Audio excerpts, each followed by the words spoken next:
교수님, 한국은 폭삭 망한다고 독일의 한 2,300만 유튜버가 말했는데요. 고령화, 부동산 위기, 출산율 저하로 모든 성과가 무너질 거라는데 어떻게 생각하십니까? 순간 강의실이 조용해졌어요. 학생들의 긴장된 표정이 느껴졌습니다. 깊은 숨을 들이마시며 잠시 생각을 정리했죠. 이런 도발적인 질문은 오히려 좋은 시작점이 될 수 있겠다 싶었어요. 좋은 질문입니다. 그리고 그 말, 완전히 틀린 말은 아닙니다. 한국은 실제로 위기의 정점에 있어요. 학생들의 눈빛이 불안해졌습니다. 저는 잠시 침묵한 뒤 단호하게 말을 이었어요. 하지만 여러분, 한국이라는 나라는 위기 속에서 태어난 나라입니다. 문제는 위기의 유무가 아니라 위기를 어떻게 대하느냐죠. 한국은 위기를 반복적으로 이긴 나라예요. 제 목소리가 강의실을 채우자 학생들의 시선이 달라지는 걸 느꼈습니다. 이제 본격적으로 이야기를 시작할 때였어요. 여러분, 1997년으로 돌아가 보죠. IMF 외환위기 때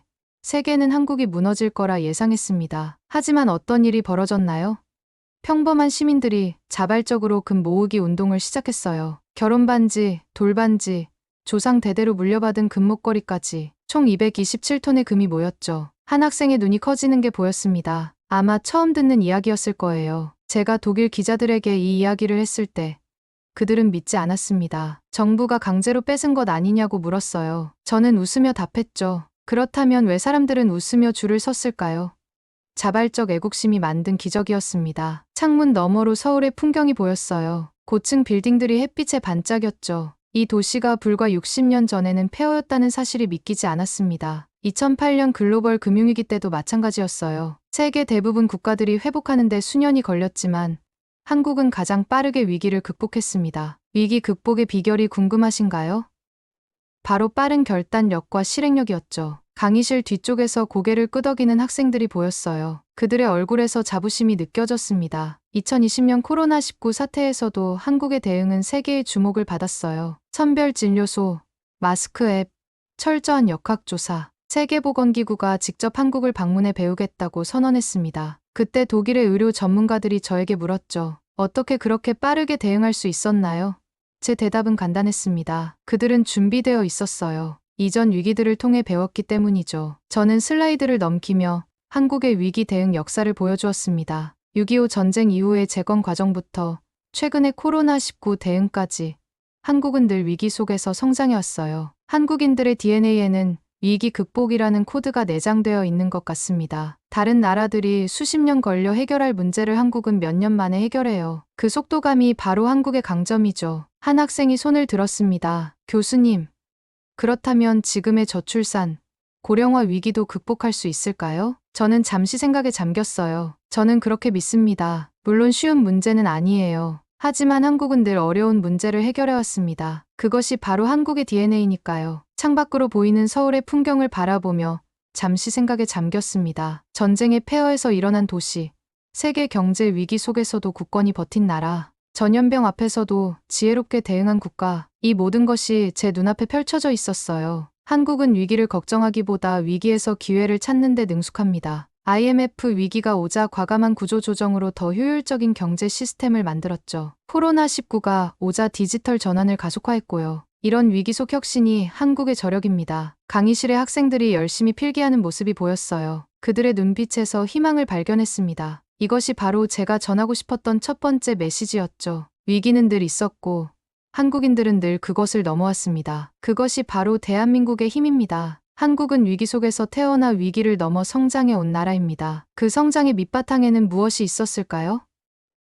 이제 두 번째 이야기로 넘어가 보죠. 대학 진학률 약 70%, 세계 최고 수준입니다. PISA 평가에서 수학과 과학 분야 상위권을 차지하는 나라죠. 한국의 교육열은 전설적이에요. 슬라이드를 넘기자 새벽 1시까지 불이 켜진 학원과 사진이 나왔습니다. 외국인들에게는 충격적인 장면이었죠. 제가 독일 친구들에게 이 사진을 보여주면 다들 경악합니다. 저건 불법 아니냐고 물어보죠. 하지만 한국에선 너무나 익숙한 풍경이에요. 지식에 미친 나라라고 해도 과언이 아닙니다. 학생들 사이에서 웃음이 터져 나왔어요. 그들 모두가 그 현실을 너무 잘 알고 있었습니다. 여러분, 입시 경쟁이 힘들다고요?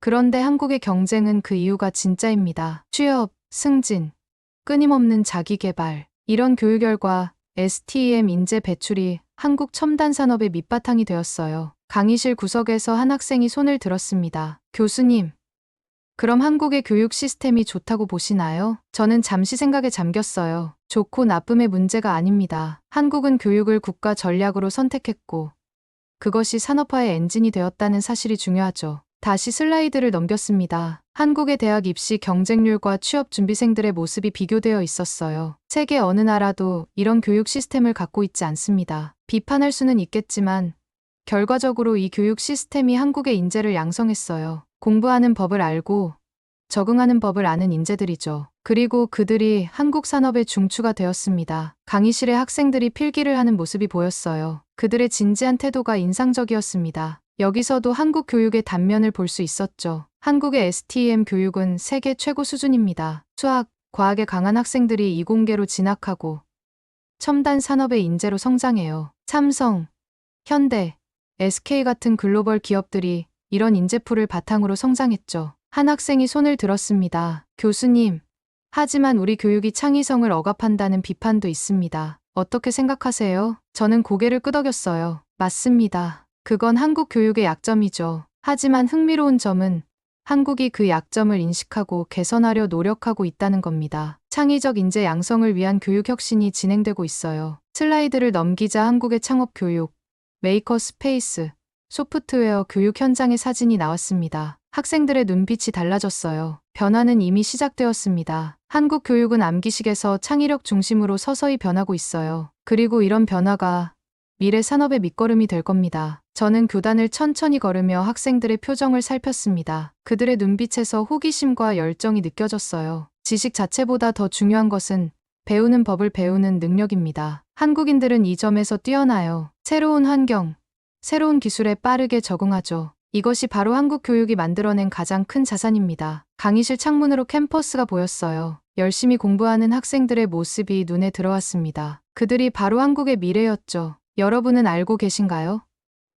한국은 세계에서 노벨상을 받는 나라들 중에서 교육에 대한 투자가 가장 많은 나라입니다. 개인이, 가정이, 사회가 모두 교육에 투자하죠. 그리고 그 투자가 한국을 지식 기반 사회로 만들었습니다. 학생들의 표정이 좀 더 진지해졌어요. 자신들이 받고 있는 교육의 가치를 새롭게 인식하는 것 같았습니다. 교육은 단순한 지식 전달이 아닙니다. 그것은 국가의 미래를 설계하는 과정이에요. 한국은 교육을 통해 산업화의 기틀을 마련했고 첨단 기술 강국으로 도약했습니다. 교육이 바로 한국 발전의 핵심 동력이었죠. 한 학생이 질문했습니다. 교수님, 그렇다면 우리는 계속 이런 교육을 받아야 할까요? 여러분이 받은 교육은 특별합니다. 하지만 미래는 변화무쌍하죠. 교육도 시대에 맞게 진화해야 해요. 암기와 시험이 아닌 창의력과 문제 해결 능력을 키우는 교육이 필요합니다. 그 변화는 이미 시작되었어요. 그리고 여러분이 바로 그 변화의 주역입니다. 한국은 국가가 방향을 설계한 나라입니다. 19만 6,080년대 경제개발 5개년 계획을 들어보셨나요?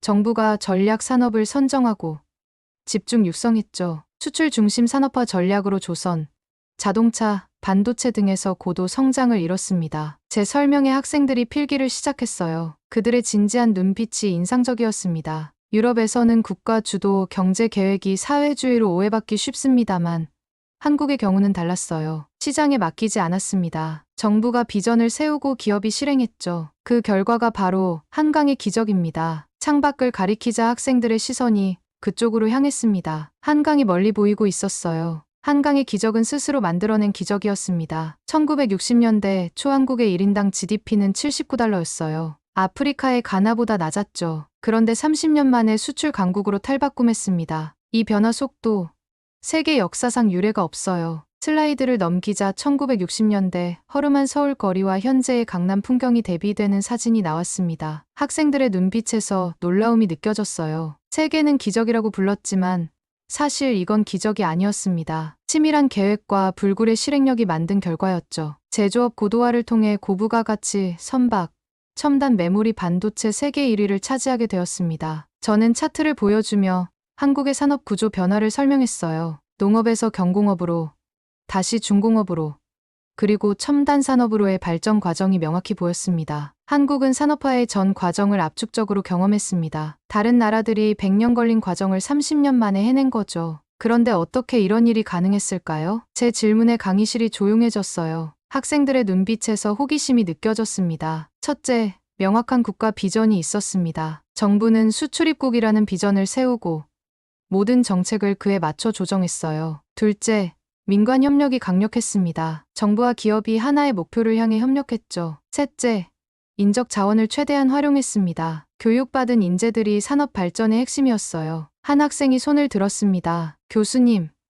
그렇다면 재벌 중심의 경제 구조는 어떻게 보시나요? 복잡한 질문이네요. 재벌은 한국 산업화의 주역이었습니다. 자본과 기술이 부족한 상황에서 정부는 몇몇 기업의 자원을 집중했고 그들이 한국 경제를 이끌었죠. 물론 부작용도 있었어요. 경제력 집중, 중소기업 약화 같은 문제들이요. 하지만 산업화 초기 단계에서 재벌은 필요했습니다. 학생들 사이에서 작은 토론이 벌어졌어요. 재벌에 대한 의견이 다양했죠. 저는 미소를 지으며 계속 이야기했습니다. 중요한 것은 한국 경제가 계속 진화하고 있다는 점입니다. 대기업 중심에서 벤처, 스타트업의 역할이 커지고 있어요. 이런 변화가 한국 경제에 새로운 활력을 불어넣고 있죠. 슬라이드를 넘기자 한국의 주요 산업 변천사가 나왔습니다. 섬유, 신발에서 시작해 조선, 자동차로, 그리고 반도체, 디스플레이로 발전해온 과정이었어요. 한국은 산업 구조를 지속적으로 고도화해왔습니다. 저부가가치 산업에서 고부가가치 산업으로 빠르게 전환했죠. 그리고 그 과정에서 국가의 전략적 선택이 중요한 역할을 했습니다. 창밖으로 서울의 스카이라인이 보였어요. 그 모든 빌딩들이 한국 산업화의 결과물이었습니다. 한국은 국가가 방향을 설계했지만 실행은 민간이 했습니다. 이 균형이 중요했어요. 그리고 이런 모델은 많은 개발도상국들에게 영감을 주고 있습니다. 1990년대 후반, 한국은 초고속 인터넷망을 전국에 구축했어요. 세계 최초로 5G를 상용화했고 글로벌 최고 수준의 인터넷 속도를 자랑합니다. 독일에서 온 제가 처음 서울 지하철에서 넷플릭스를 끊김없이 본 날, 정말 놀랐습니다. 베를린에선 상상도 못할 일이었죠. 학생들이 웃음을 터뜨렸어요. 그들에겐 너무나 당연한 일상이었을 테니까요. 여러분은 이것이 얼마나 특별한지 모르실 겁니다. 세계 대부분의 국가에서는 농어촌에 가면 인터넷이 끊기는 게 일상이에요. 하지만 한국은 달랐습니다. 디지털 격차가 거의 제로에 가까운 유일한 나라죠. 강의실 구석에서 한 학생이 손을 들었습니다. 그게 어떻게 경쟁력이 되나요? 좋은 질문입니다. 한국은 연결의 속도에서 앞섰고 그 속도가 산업의 질을 결정했어요. 전자정부, 핀테크, 이커머스, e스포츠 등 다방면으로 확장되었죠. 코로나19 때 한국의 디지털 전환 속도는 세계 어느 나라보다 빨랐습니다. 왜일까요? 이미 기반이 갖춰져 있었기 때문이에요. 학생들의 고개가 끄덕여졌습니다. 그들이 점점 더 강의에 몰입하는 게 느껴졌어요. 한국의 디지털 전환 성공 비결은 세 가지입니다. 첫째, 선도적인 인프라 투자. 정부가 일찍부터 초고속 통신망에 투자했어요. 둘째, 국민들의 높은 수용성. 한국인들은 새로운 기술을 빠르게 받아들이죠. 셋째, 치열한 경쟁. 통신사들은 더 빠른 서비스를 제공하기 위해 경쟁했습니다. 슬라이드를 넘기자 한국의 디지털 혁신 사례들이 나왔어요. 전자정부, 원격 의료, 디지털 금융, 스마트 팩토리. 다양한 분야에서 한국은 선두를 달리고 있었습니다. 한국의 디지털 전환은 삶의 질을 높였습니다. 행정 서비스는 더 편리해졌고, 금융 서비스는 더 접근하기 쉬워졌어요. 산업 현장은 더 효율적으로 변했죠. 디지털이 일상이 된 나라, 그것이 바로 한국입니다. 한 학생이 손을 들었어요. 교수님, 한국이 디지털 강국이 된 이유가 궁금합니다. 왜 다른 선진국들은 따라오지 못하나요? 저는 미소를 지었습니다. 흥미로운 질문이네요. 저는 세 가지 이유가 있다고 봐요. 첫째, 한국은 빨리빨리 문화를 가진 나라입니다. 빠른 변화를 추구하죠. 둘째, 높은 인구 밀도가 네트워크 효과를 극대화했어요. 셋째, 정부의 선도적 투자가 있었습니다. 이런 요소들이 결합해 한국을 디지털 강국으로 만들었죠. 다시 슬라이드를 넘겼습니다. 서울의 밤 풍경. 빛나는 네온사인들과 디지털 광고판들이 가득한 모습이었어요. 한국은 디지털 세상에서 살고 있습니다. 온라인 쇼핑, 모바일 결제, 음식 배달. 이런 서비스들이 한국에서는 일상이죠. 그리고 이런 디지털 생활 양식이 코로나19 시대의 한국 경제의 버팀목이 되었습니다. 학생들의 표정이 자랑스러워 보였어요. 그들은 자신들이 세계 최고의 디지털 환경에서 살고 있다는 사실을 새삼 깨닫는 것 같았습니다. 한국의 디지털 혁신은 계속되고 있습니다. 5G를 넘어 6G로, 인공지능, 메타버스. 한국은 디지털 미래를 선도하고 있어요. 그리고 그 혁신의 중심에는 여러분이 있습니다. 창밖으로 서울의 풍경을 바라보며 생각했습니다. 이 도시는 디지털로 숨쉬고 있었어요. 그리고 그 디지털 역량이 한국의 미래를 밝게 만들고 있었습니다. 한국의 GDP 대비 R&D 투자율은 약 5%로 세계 최고 수준입니다. 이스라엘과 함께 톱을 다투고 있죠. 반도체, 바이오, 디스플레이 등에서 세계적 기술력을 자랑하고 있습니다. 제 목소리에 힘이 실렸어요. 이 부분은 제가 가장 강조하고 싶은 내용이었습니다. 한국의 기술력은 돈이 아니라 시간과 끈기의 결과입니다. 1983년 삼성이 반도체 사업에 뛰어들었을 때 세계는 비웃었어요. 쌀 농사나 짓던 나라가 반도체를 이라고요. 하지만 한국은 실패를 투자라고 부르며 끊임없이 도전했습니다. 창문 너머로 보이는 서울의 풍경을 가리키며 말을 이었어요. 세계 최초 3나노 상용화, 인텔의 자산을 인수한 SK하이닉스. 이런 성과는 하루아침에 이루어진 게 아닙니다. 정부와 민간의 협력, 이공계 인재 양성, 기초과학 강화가 있었기에 가능했죠. 강의실의 열기가 점점 더 고조되는 걸 느꼈습니다. 이제 학생들의 눈빛에서 자부심과 호기심이 동시에 느껴졌어요. 제가 몇 가지 사례를 들어볼게요. 삼성은 1990년대 초 메모리 반도체에 천문학적인 금액을 투자했습니다. 당시 회사 매출보다 큰 규모였죠. 많은 전문가들이 무모하다고 비판했어요. 하지만 그 결과는 어떻게 됐을까요? 현재 삼성은 세계 메모리 반도체 시장의 절반 가까이를 차지하고 있습니다. 슬라이드를 넘겨 세계 반도체 시장 점유율 그래프를 보여주었어요. 한국 기업들이 상위권을 차지하고 있었습니다. 이것은 단순한 행운이 아닙니다. 장기적 투자, 기술 확보, 인재 양성, 모든 것이 계획적으로 이루어졌어요. 한국은 기술을 전략적으로 활용했습니다. 한 학생이 손을 들었어요. 교수님, 한국의 기술력은 어떻게 발전했나요? 처음부터 잘했던 건 아니잖아요. 좋은 질문입니다. 한국의 기술 발전은 3단계로 나눌 수 있어요. 첫째, 모방 단계. 선진국의 기술을 배우고 따라했죠. 둘째, 개량 단계. 배운 기술을 한국 상황에 맞게 개선했습니다. 셋째, 혁신 단계. 독자적인 기술을 개발하고 세계 시장을 선도하게 됐어요. 지금 한국은 3번째 단계에 있습니다. 슬라이드를 넘기자 한국의 특허 출원 건수 그래프가 나왔어요. 인구 대비 세계 최고 수준이었습니다. 한국은 특허 강국입니다. 인구 대비 특허 출원 건수가 세계 최고 수준이에요. 이는 한국의 혁신 역량을 보여주는 지표죠. 기업뿐 아니라 정부 출연 연구소, 대학들이 모두 혁신에 참여하고 있습니다. 저는 잠시 물을 마시며 생각을 정리했어요. 이 부분은 중요했기 때문이죠. 한국의 혁신 전략에는 독특한 점이 있습니다. 바로 선택과 집중이에요. 모든 분야에 투자하는 게 아니라 핵심 산업을 선정하고 집중 투자했죠. 반도체, 디스플레이, 조선, 자동차, 2차 전지. 이런 분야들에서 한국은 세계 최고 수준의 기술력을 보유하게 되었습니다. 학생들이 열심히 필기하는 모습이 보였어요. 그들의 눈빛에서 자부심이 느껴졌습니다. 기술은 단순한 도구가 아닙니다. 그것은 국가의 생존 전략이에요. 자원이 부족한 한국은 오직 사람과 기술에 의존할 수밖에 없었죠. 그래서 기술 개발에 모든 것을 걸었습니다. 그리고 그 열정이 지금의 한국을 만들었어요. 강의실 창문으로 연구소가 밀집한 대덕연구단지 방향을 가리켰습니다. 그곳에서도 많은 연구자들이 새로운 기술을 개발하고 있었죠. 한국의 미래는 기술에 달려 있습니다. 인구는 감소하고 자원은 제한적이에요. 하지만 기술력이 있다면 이런 도전들을 극복할 수 있습니다. 그리고 한국은 이미 그 가능성을 보여주고 있어요. K-팝의 BTS, K-드라마의 오징어 게임, K-영화의 기생충. 이제 한국 문화는 전 세계를 사로잡고 있습니다. 문화산업 수출이 증가하고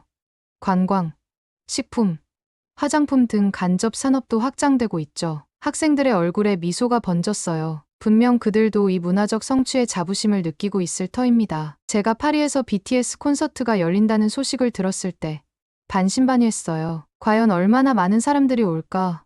그런데 유럽 청소년들이 12시간이나 줄을 서서 기다리는 모습을 보고 경악했습니다. 한국 문화는 더 이상 소수 취향이 아니었어요. 강의실에서 박수 소리가 터져 나왔습니다. 제가 계속해서 말을 이어갔어요. 독일 베를린에서 직장인들이 퇴근 후 오징어 게임 이야기로 시작해 한국 라면과 화장품을 구매하는 장면을 직접 목격했습니다. 문화는 산업이 되었고 감성은 소비를 이끌었죠. 이제 학생들의 표정에서 자신감이 넘쳐 흘렀습니다. 저는 잠시 물을 마시며 생각을 정리했어요. K-팝은 단순한 음악이 아닙니다. 완벽한 퍼포먼스, 세련된 영상미, SNS를 활용한 글로벌 소통. 이 모든 것이 하나로 결합된 종합 예술이죠. 한국은 문화적 요소들을 혁신적으로 결합하는 데 탁월합니다. 슬라이드를 넘기자 K-팝의 글로벌 성공 과정이 시각적으로 정리되어 있었어요. 학생들은 눈을 빛내며 지켜보았습니다. K-팝의 성공 비결은 세 가지입니다. 첫째, 체계적인 시스템.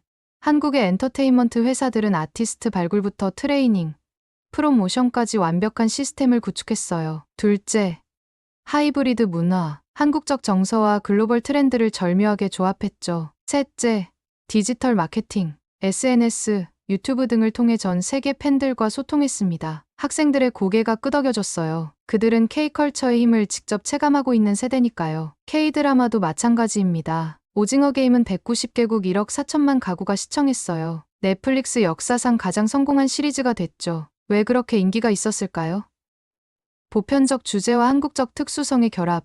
그것이 비결이었습니다. 강의실 벽면에 오징어 게임의 한 장면이 프로젝션되었어요. 학생들의 눈빛이 달라졌습니다. 한국 문화의 힘은 스토리텔링에 있습니다. 기생충, 오징어 게임. 이런 작품들은 단순한 오락이 아니에요. 그것은 사회적 메시지를 담고 있죠. 불평등, 경쟁, 생존. 현대 사회의 문제를 예리하게 파고들었습니다. 한 학생이 손을 들었어요. 교수님, 한국 문화가 왜 지금 세계적으로 주목받고 있다고 생각하세요? 흥미로운 질문입니다. 저는 타이밍이 중요했다고 봐요. 디지털 기술의 발전으로 문화적 장벽이 낮아졌죠. 넷플릭스, 유튜브 같은 플랫폼이 한국 콘텐츠를 전 세계에 배포했고요. 또한 한국 문화는 독특하면서도 보편적입니다. 낯설지만 공감할 수 있는 그 균형이 매력적이었죠. 학생들의 표정이 밝아졌어요. 그들은 자신들의 문화가 세계를 매료시키고 있다는 사실에 자부심을 느끼는 것 같았습니다. 문화는 결국 소프트 파워입니다. 경제적, 군사적 힘만으로는 얻을 수 없는 영향력이죠. 한국은 이 소프트 파워를 통해 세계 무대에서 자신의 목소리를 내고 있습니다. 슬라이드를 넘기자 세계 각국의 젊은이들이 한글을 배우는 모습이 나왔어요. 학생들의 눈빛에서 놀라움이 느껴졌습니다. 10년 전만 해도 상상할 수 없었던 일입니다. 한글을 배우려는 외국인들이 급증하고 있어요. 이것이 바로 문화의 힘입니다. 창밖으로 보이는 서울의 풍경을 바라보며 말을 이었습니다. 한국의 또 다른 강점, 바로 시민의 힘입니다. 1987년 민주화, 20만 1617년 촛불 집회. 한국은 민주적 정권 교체를 이룩했습니다. 높은 정치 참여율과 성숙한 시민의식을 갖춘 나라죠. 슬라이드를 넘기자 촛불을 든 수백만 시민들의 사진이 나왔어요. 그 광경은 언제 봐도 경이로웠습니다. 수백만 명이 촛불을 들고도 단 한 명의 폭력 없이 마무리된 집회. 세계 역사상 유례가 없는 일이었어요. 저는 이것이 한국 민주주의의 가장 강력한 증거라고 생각합니다. 그들은 정권을 무너뜨린 것이 아니라 민주주의를 지켜낸 시민들이었습니다. 강의실이 숙연해졌어요. 학생들의 눈빛에서 진지함이 느껴졌습니다. 한국의 민주주의는 제도가 아니라 국민이 만든 것입니다. 이런 시민의식이 국가 위기 때마다 힘을 발휘했죠. 저는 잠시 생각에 잠겼습니다. 한국의 민주화 과정은 저에게도 큰 영감을 주었어요. 한국의 민주화 과정은 정말 놀랍습니다. 1980년대까지만 해도 군사독재 체제였죠. 하지만 학생과 시민들의 끊임없는 저항으로 마침내 1987년 민주화를 이룩했어요. 그리고 이후 한국은 아시아에서 가장 성숙한 민주주의 국가 중 하나가 되었습니다. 슬라이드를 넘겨 한국 민주화 운동의 역사적 장면들을 보여주었어요. 학생들의 표정이 더욱 진지해졌습니다. 민주화 이후 한국 경제는 더욱 발전했습니다. 이는 민주주의와 경제 발전이 상충하지 않는다는 증거예요. 오히려 민주주의가 경제 발전의 지속 가능성을 높였다고 볼 수 있죠. 한 학생이 손을 들었습니다. 교수님, 그렇다면 민주주의가 한국의 경제 성장에도 도움이 됐다고 보시나요?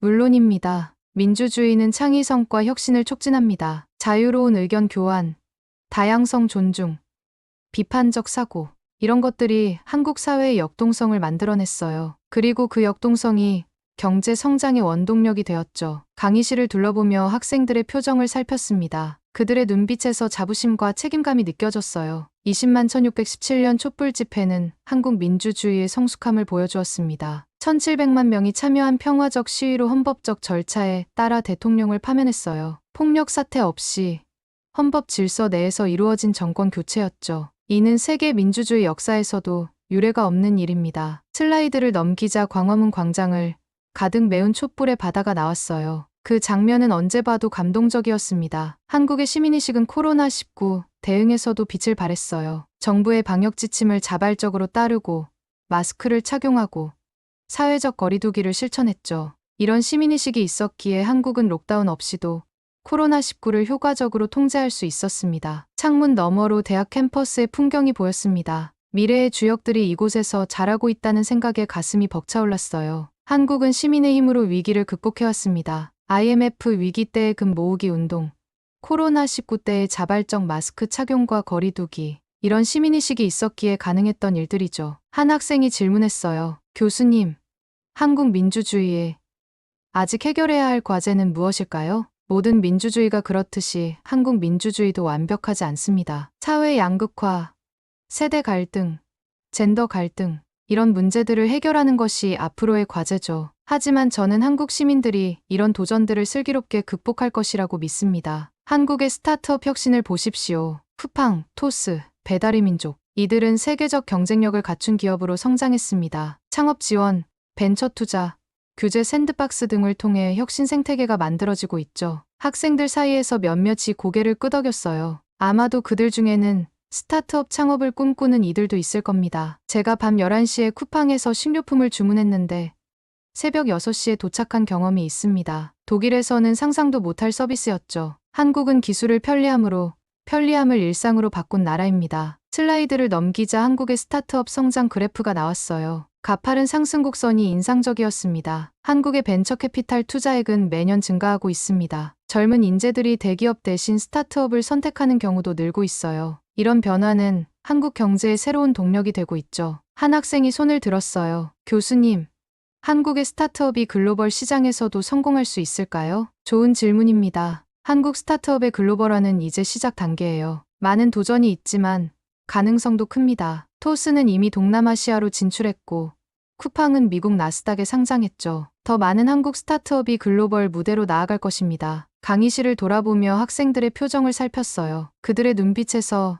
미래에 대한 열정이 느껴졌습니다. 한국의 스타트업 생태계는 3가지 강점이 있습니다. 첫째, 뛰어난 인재들. 한국은 교육 수준이 높은 인재가 풍부해요. 둘째, 빠른 테스트 시장. 한국인들은 새로운 서비스를 빠르게 수용하죠. 셋째, 발달된 디지털 인프라. 빠른 인터넷, 높은 스마트폰 보급률이 혁신을 가속화합니다. 슬라이드를 넘겨 한국의 유니콘 기업가치 10억 달러 이상 스타트업 목록을 보여주었어요. 그 수가 계속 증가하고 있었습니다. 한국은 유니콘 기업 수가 아시아에서 3위입니다. 그리고 그 수는 계속 증가하고 있어요. 이는 한국의 창업 생태계가 성숙하고 있다는 증거죠. 강의실을 돌아보며 학생들의 눈빛을 마주했습니다. 그들의 미래가 궁금해졌어요. 여러분 중에 창업을 꿈꾸는 사람이 있나요? 몇몇 학생들이 손을 들었습니다. 저는 환하게 웃으며 말했어요. 여러분이 바로 한국의 미래입니다. 그리고 저는 그 미래가 밝다고 생각해요. 왜냐하면 한국은 위기를 기회로 바꾸는 법을 알고 있기 때문이죠. 슬라이드를 넘겨 4차 산업혁명 관련 기술들을 보여주었습니다. AI,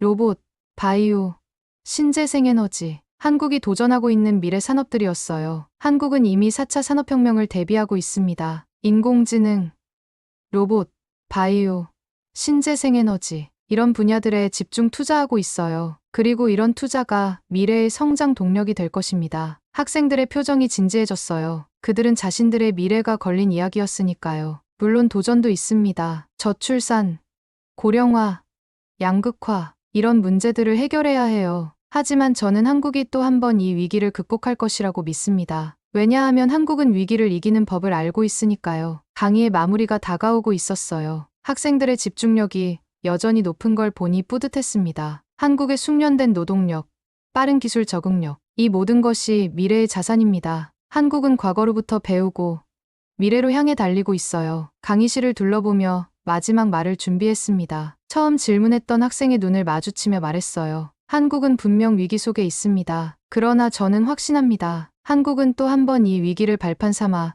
더 높은 곳으로 도약할 것입니다. 왜냐고요? 그들은 위기를 이기는 법을 알고 있기 때문입니다. 강연이 끝나자 학생들이 일제히 박수를 보냈습니다. 그들의 눈빛에서 희망과 자부심이 느껴졌어요. 저는 그 순간 한국의 미래가 그리 걱정되지 않았습니다. 위기는 늘 있었고 한국인들은 늘 그것을 넘어왔으니까요. 이것이 바로 대한민국의 힘이었습니다. 위기에서 도약으로 그들의 여정은 계속될 것입니다. 강연을 마치고 나오는 길, 저는 문득 이 나라의 모습이 오버랩되었습니다. 한국은 늘 위기의 나라였어요. 일제강점기, 6.25 전쟁, 군사, 독재, IMF 외환위기, 글로벌 금융위기, 코로나19. 끊임없는 위기의 역사였죠. 하지만 그때마다 한국은 더 강해졌습니다. 마치 불사조처럼 재탄생했어요. 학생들이 강의실에서 나오며 질문을 던졌습니다. 교수님, 지금의 인구 감소와 저출산 문제는 어떻게 해결할 수 있을까요? 저는 잠시 생각했어요. 이건 쉬운 문제가 아니었습니다. 한국뿐만 아니라 일본, 독일 등 선진국 대부분이 직면한 문제죠. 완벽한 해답은 없습니다. 하지만 한국은 항상 창의적인 해결책을 찾아왔어요. 기술 혁신을 통한 생산성 향상, 이민 정책의 변화, 사회 안전망 강화, 결국 사회적 합의를 통해 새로운 길을 찾을 것입니다. 다른 학생이 다가왔어요. 교수님, 한국과 독일은 비슷한 점이 많다고 생각하지 않으세요? 두 나라 모두 분단국가였고 전쟁의 폐허에서 경제 강국으로 성장했잖아요. 저는 미소를 지었습니다. 맞습니다. 두 나라는 놀랍도록 비슷한 점이 많아요. 하지만 차이점도 있죠. 독일은 점진적으로 성장했지만 한국은 압축 성장을 이루었습니다. 독일이 100년에 걸쳐 이룬 것을 한국은 30년 만에 해냈어요. 그 속도감이 한국만의 특별함이죠. 캠퍼스를 걷다가 문득 멈춰서서 서울의 풍경을 바라봤습니다. 고층 빌딩 사이로 한강이 유유히 흐르고 있었어요. 한강의 기적이라 불리는 이유를 실감할 수 있었죠. 어떤 면에서 한국은 독일보다 더 대담합니다. 실패를 두려워하지 않고 새로운 것에 도전하는 정신이 있어요. 독일인들은 때로는 너무 신중해서 혁신의 기회를 놓치기도 하죠. 하지만 한국인들은 빠르게 움직이고 실패해도 다시 일어나 도전합니다. 캠퍼스에서 나와 지하철역으로 향하는 길, 학생 몇 명이 저를 따라왔어요. 그들의 눈빛에서 진지함이 느껴졌습니다. 교수님, 그렇다면 한국이 앞으로 더 성장하기 위해 가장 중요한 것은 무엇일까요? 깊은 숨을 들이마시며 생각을 정리했습니다. 이건 단순한 질문이 아니었어요. 저는 세 가지가 중요하다고 생각합니다. 첫째, 창의적 교육 시스템. 단순 암기가 아닌 창의력과 문제 해결 능력을 키우는 교육이 필요해요. 둘째, 포용적 성장. 양극화를 줄이고 모두가 함께 성장하는 모델이 중요하죠. 셋째, 글로벌 협력. 한국은 작은 나라지만 세계와 협력하면 무한한 가능성이 있습니다. 지하철역에 도착했을 때 학생들은 여전히 더 많은 이야기를 듣고 싶어 했어요. 저는 그들의 열정에 감동받았습니다. 여러분, 앞으로도 계속 질문하세요. 비판적으로 생각하고 새로운 해결책을 찾아보세요. 여러분이 바로 한국의 미래입니다. 지하철을 기다리며 저는 문득 15년 전 처음 한국을 방문했을 때를 떠올렸어요. 그때와 비교하면 놀라운 변화였습니다. 서울은 더 역동적이고 더 세련되어졌죠. 하지만 그 본질은 변하지 않았어요. 끊임없이 앞으로 나아가는 에너지,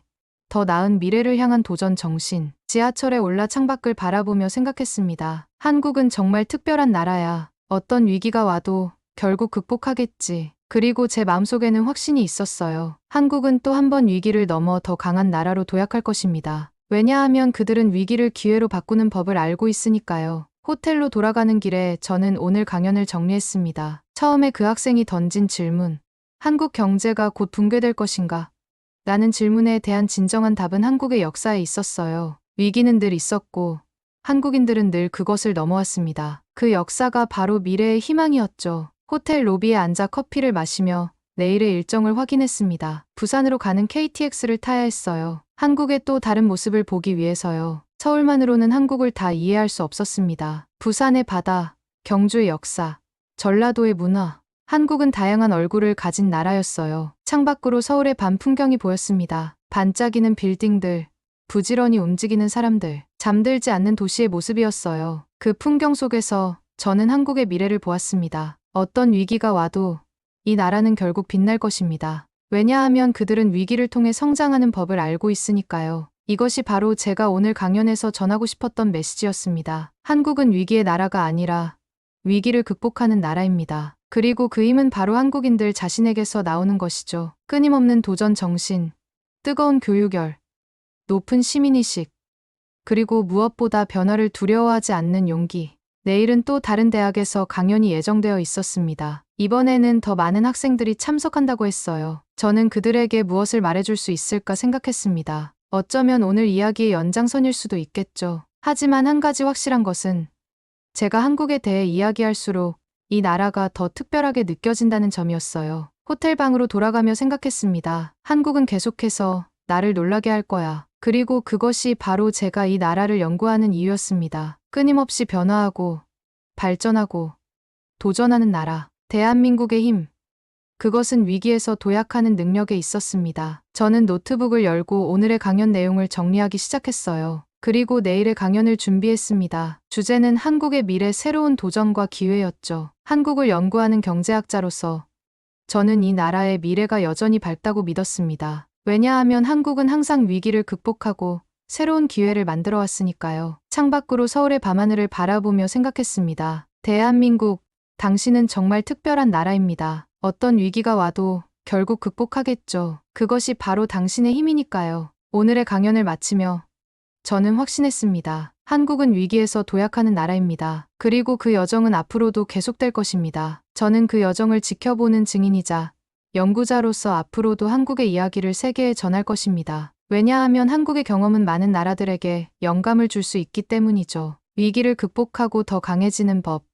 그것이 바로 대한민국의 힘입니다. 다음 날 아침, 저는 KTX에 올라 부산으로 향했습니다. 창밖으로 한국의 산과들, 도시와 농촌이 빠르게 지나갔어요. 이 땅의 모든 곳에서 변화의 흔적을 볼 수 있었습니다. 새로 지어진 아파트 단지, 현대적인 공장들, 그리고 여전히 남아있는 전통 마을들. KTX 안에서도 저는 한국인들의 삶을 관찰했어요. 스마트폰으로 일하는 비즈니스맨, 태블릿으로 공부하는 학생들, 다양한 연령대의 사람들이 각자의 방식으로 바쁘게 살아가고 있었습니다. 그들의 표정에서 열정과 결단력이 느껴졌어요. 창밖의 풍경을 바라보며 생각했습니다. 이 나라는 아직도 성장하고 있어. 아직도 꿈을 꾸고 있어. 그리고 그 생각이 저를 흥분시켰어요. 학자로서 저는 한국의 이야기가 더 널리 알려지길 바랐습니다. 왜냐하면 그것은 단순한 성공 스토리가 아니라 인간의 잠재력에 대한 이야기였으니까요. 부산에 도착했을 때 저는 다시 한번 한국의 다양성에 놀랐습니다. 서울과는 또 다른 매력이 있는 도시였어요. 바다를 끼고 있는 개방적인 분위기,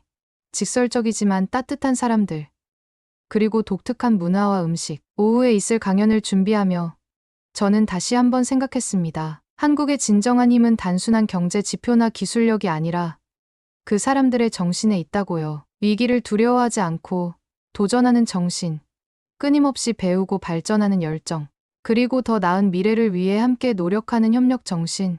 그것이 바로 제가 세계에 전하고 싶은 한국의 이야기입니다. 대한민국의 힘. 위기에서 도약으로의 여정. 그리고 그 여정은 계속될 것입니다. 저는 그 여정의 증인으로서 앞으로도 한국의 이야기를 연구하고 전할 것입니다. 왜냐하면 그것은 세계가 배워야 할 소중한 교훈이니까요. 이번 사연 마음에 드셨나요? 마음에 드셨다면 구독과 좋아요 꼭 눌러주세요. 더 좋은 사연으로 돌아오겠습니다. 이상 감동탐사대였습니다. 감사합니다.